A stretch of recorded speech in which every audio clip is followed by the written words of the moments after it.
Okay, let's talk about something that makes a ton of parents nervous: money.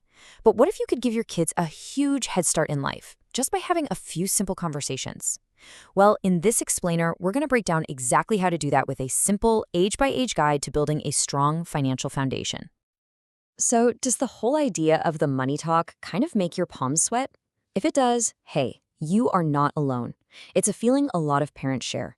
But here's the thing: getting this conversation right, it can literally change your child's future. I mean, check this out. A survey actually found that 41% of parents feel anxious about this.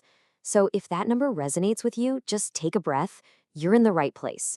We're going to swap that anxiety for a super clear, totally doable plan. And here's the best part: you really don't have to be a money whiz to pull this off. Not at all. We're just going to walk through a simple roadmap, from their first piggy bank all the way up to that first real paycheck. So let's dive in.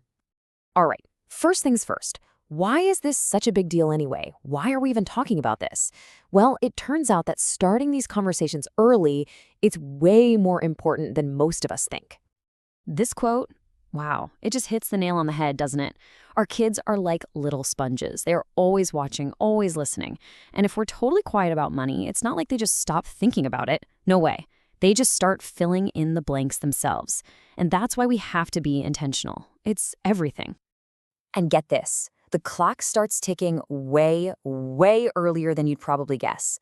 Research shows that by age 5, kids are already developing these deep-seated feelings about spending and saving. I mean, feelings that can stick with them for life. That's kindergarten, long before most of us even think, maybe I should talk to them about money. So, knowing that, we've got to meet them where they are. And for the little ones, the 3 to 5-year-old crew, the best lessons about money, they aren't lectures, they're games. Okay, a fantastic place to start is the classic 3-jar method. I love this one. It's super visual, it's hands-on, and it teaches a really fundamental idea right away: that money isn't just one thing. It has different jobs to do. It's not just for buying that new toy, right? It can be for saving up for something bigger, and it can be for helping people. This one simple activity just plants that seed of being thoughtful with money right from the get-go. And you can weave these lessons into everyday life so it just feels like fun. Playing store in the living room, that's teaching them about how buying things works. Letting them help you count out coins at the checkout, bam, that's a math lesson. These little everyday moments, honestly, they're some of the most powerful teaching tools you have. All right, so as they get a little older, say into those elementary and middle school years, we can level up. It's time to introduce a concept that is, no joke, a foundation for their entire financial future: the difference between wants and needs. And getting them to really get this difference is so key.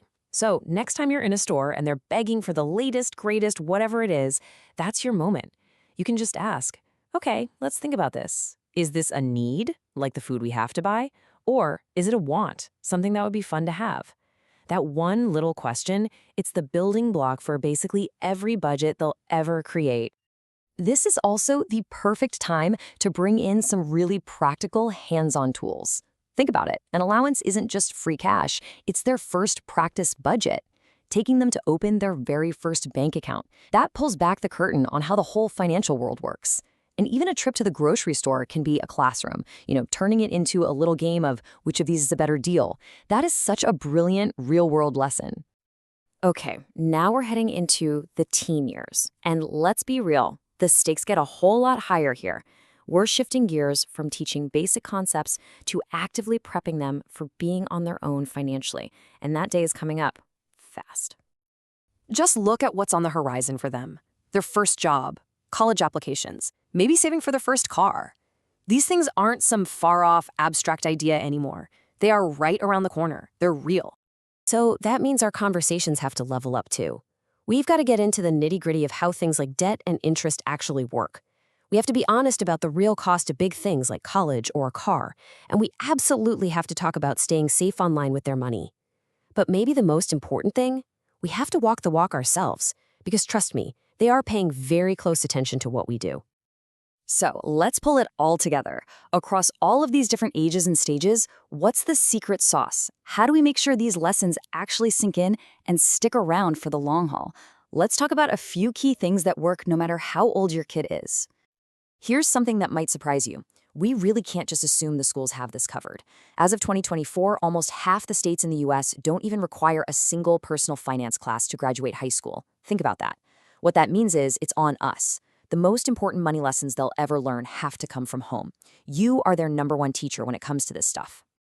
And listen, if you're sitting there thinking, oh man, I've already missed my chance, please hear me on this. It is never, ever too late to start.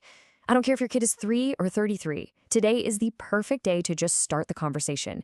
These aren't one and done talks. They're conversations that can evolve and grow right alongside your kids and your family. So I want to leave you with this one thought. What's one small thing you can take from all this and do today? Seriously. Maybe it's just grabbing 3 empty jars from the kitchen. Maybe it's having that wants versus needs chat in the car on the way home.